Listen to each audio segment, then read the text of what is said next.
Hi, I'm Julia.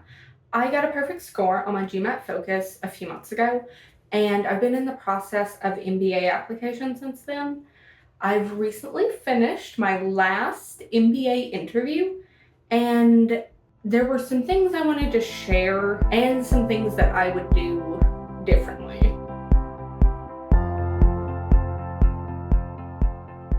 Despite having interviewed many times before, this is my first extended experience with school interviews, and while there's a ton of similarities, there's also several aspects that were unexpected.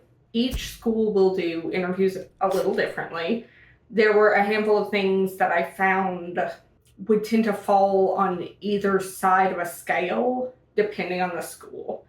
One such aspect was that schools would choose interviewers either exclusively from their staff, or they'd choose from a mix of school employees, alums, and even current MBA students. I personally had an easier time interviewing with school staff than I did with current students or alums. And I think that came down to the fact that interviewing is part of the school employee's job.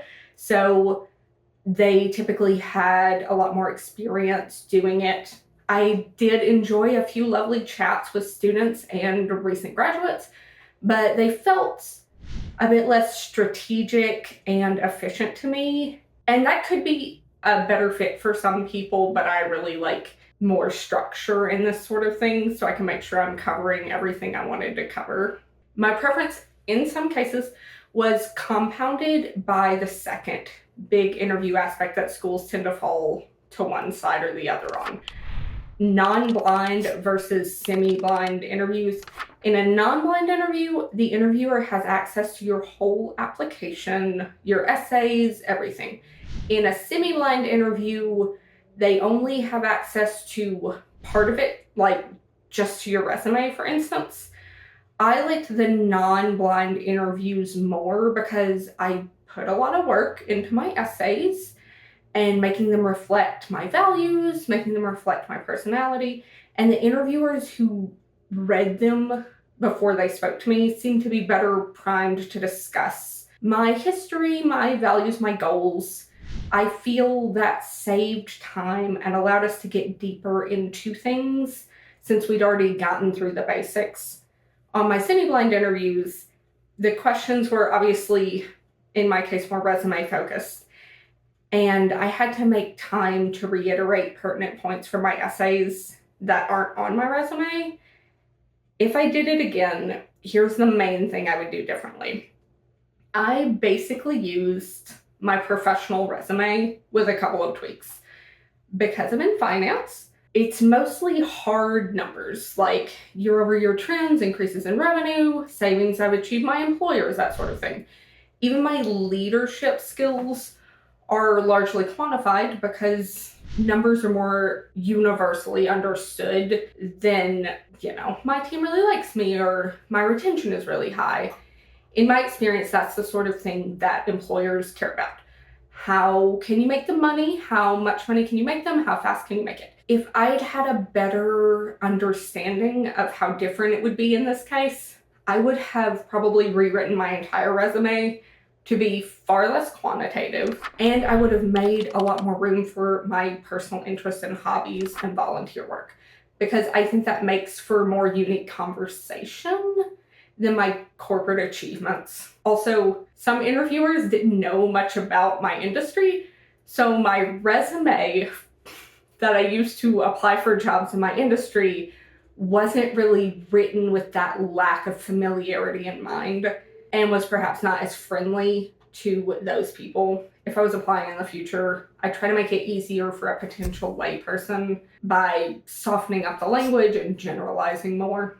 The final interview binary I noticed coming up was that how generic or tailored the interview questions were varied a lot from school to school. Some interviewers felt like they were reading off a list of sort of approved pre-typed common questions. That's a very classic style I have a ton of experience with. It reminded me of how at a previous employer, the one HR lady that conducted all the interviews would ask the same 10 questions every single time, no matter what the position was for, like maintenance or market VP. It was the same 10 questions. It was especially noticeable because one was like a wild card question. Think, what superhero would you be if you could choose to be any superhero? But since she asked it every time, it really made the pattern obvious. After an employee had done a few internal interviews and noticed the pattern, it became a running joke that we always knew what to expect. On these common questions, I think that advice is always the same. Prep answers to the top 20 or 30 interview questions that you can Google anywhere. Maybe have friends come up with some surprising questions and try to catch you off guard with them so you can see how you do react in an unexpected situation and aren't too reliant on your scripted responses. Alternatively, there were interviewers who asked incredibly tailored questions that made it clear they were very familiar with my application. These interviews were a little more smooth and efficient, though the attention was a bit unexpected at first. They showcased the mutual fit between me and the school a little more clearly because, once again, we were able to get more in depth in the same amount of time since we were both coming in from a more informed position. I know that some schools take interviews more seriously and they're a larger part of your admissions chances. And some schools are just using it as a chance to see if you're a weirdo with a bunch of haunted porcelain dolls behind you in your video chat, or if you can't get through 5 minutes of talking to a stranger without trying to start an argument. My biggest takeaways would be some of these interviews are going to be more awkward and some will be more chill. Interviewing is a skill and it might not be one that your person has had much time to develop. Don't get too in your head about it and bring patience and compassion to the experience. Talk to plenty of people at your target schools before you decide, because the interviewer simply can't represent 100% of the school experience and culture. The more people you interact with, the more accurate your impression of the culture will be, and the better chance you'll find a good fit. Best of luck, and I will see you next time.